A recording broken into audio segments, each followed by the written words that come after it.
Épisode 6. Le dernier acte. La chambre du manoir, bien qu'en ruine, révélait une aura majestueuse sous l'éclat scintillant du grimoire. La force qui émanait du livre me traversait, chaque mot de l'incantation vibrant à l'unisson avec mon âme.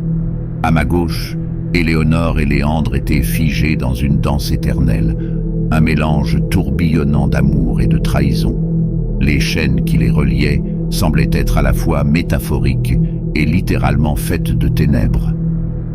Tandis que je poursuivais l'incantation, les chaînes commencèrent à se dissoudre, se transformant en une brume noire qui flottait autour de la pièce.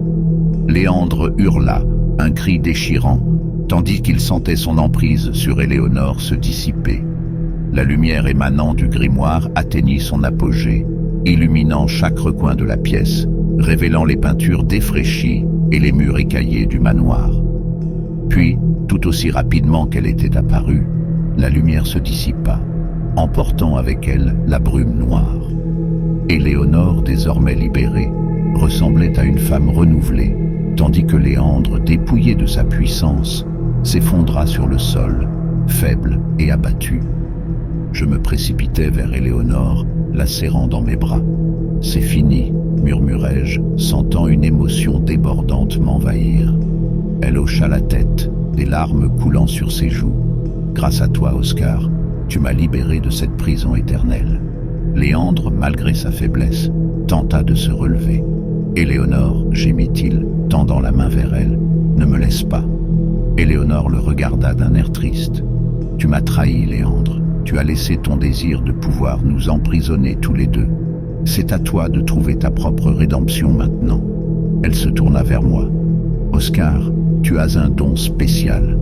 Ne laisse jamais le côté sombre de ce monde te détourner de ton chemin. » En disant ces mots, elle se transforma en une myriade de lucioles, illuminant brièvement la pièce avant de s'évaporer dans les airs. Léandre, seul et battu, se recroquevilla sur le sol, pleurant silencieusement. Je savais que j'avais des choix à faire, raconter cette histoire, confronter les ombres de mon propre passé ou peut-être même aider Léandre à trouver sa propre rédemption. Mais pour l'instant, je me contentais de m'asseoir sur le sol froid du manoir, repensant à l'aventure incroyable que j'avais vécue. L'aube approchait, et avec elle, un nouveau chapitre de ma vie. Une chose était certaine, cette expérience allait à jamais changer ma vision du monde.